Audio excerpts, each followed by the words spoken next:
Ang sarap, ang crunchy.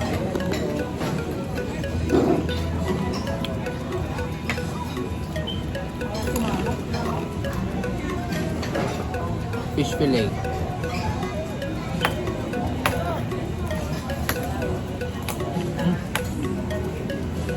Wow.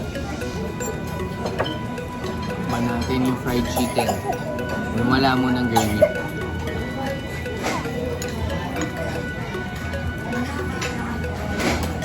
Sarap.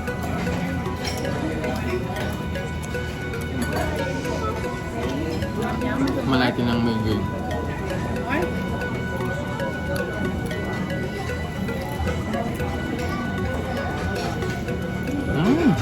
Top ng gravy.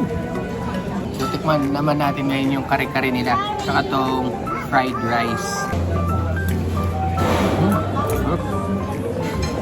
Hindi maalat. Pero ang malinam na siya.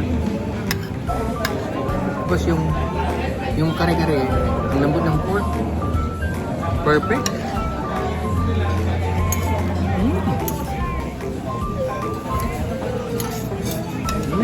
Sarap ng kare-kare, fried rice. Kahit yung bagong dito sa Lola Ima. Sarap. Alam mo yung naaalala mo yung kabataan mo. Yung luto ng lola mo kaya ng nanay mo. Tikman naman natin itong golden chicken tsaka itong kalabasa at sitaw.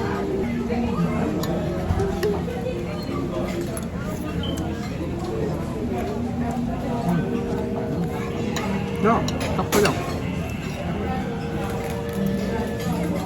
Hindi siya maalat. Sakto. Malinam-nam. Umahan natin ito.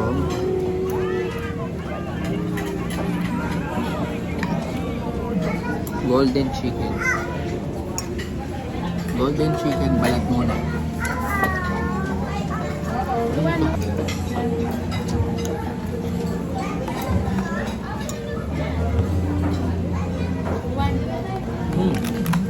Patikman natin ang pansit ni Lola Ima.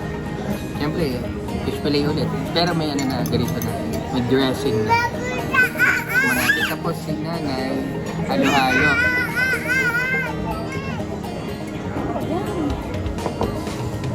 Uy, ang dressing daw. Top ang dressing.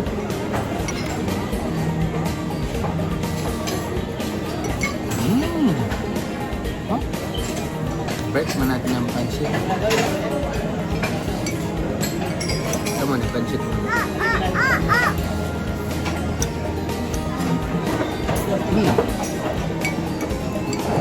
Walang alat. Tapos, kikyam. Tingnan natin itong lengua.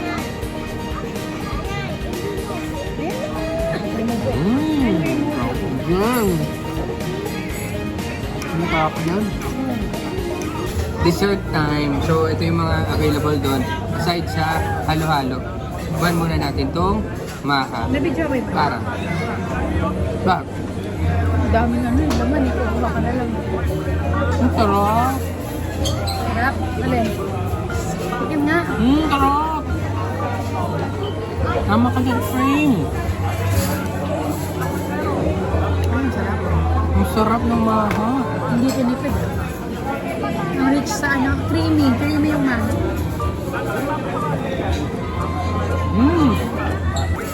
Next, gelatin. Harap din. Yung tayo mo pinuha sa akin. Silang pala yung isa. Tikman naman natin. Ginataang mais. Ano masarap din?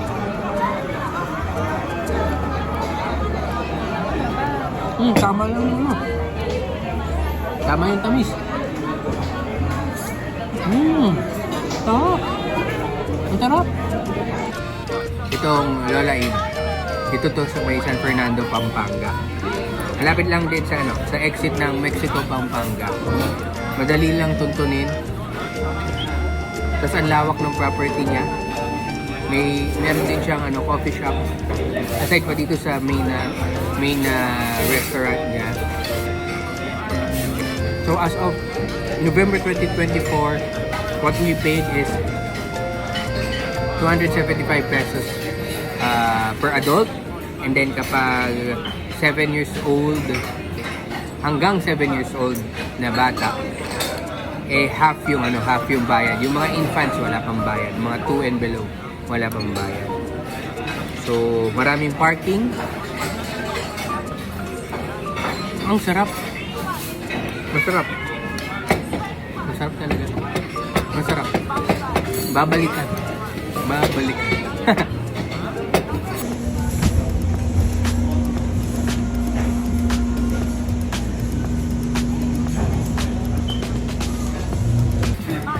Thank you, Nanay. At nagpakuha tayo ng finale na Overload. dessert. Eh, dito kasi sa Lola Ima. Do your own, halo-halo. Ang time ng lunch buffet nila is from 10 a.m. to 3 p.m. So, in summary, ang nagustuhan namin dito sa Lola Ima na buffet nila, yung menu nila hindi marami. Tapos, yung serving doon, yung pagkakaluto, masarap talaga. Kung i-rate mo yung ulam, 5 ang pinakamataas, 1 yung pinakamababa. Average of yung lahat ng serving nila, like the fish fillet, yung fried chicken, yung kare-kare, nasa 5 eh. Konti lang yung nasa 3 and 4.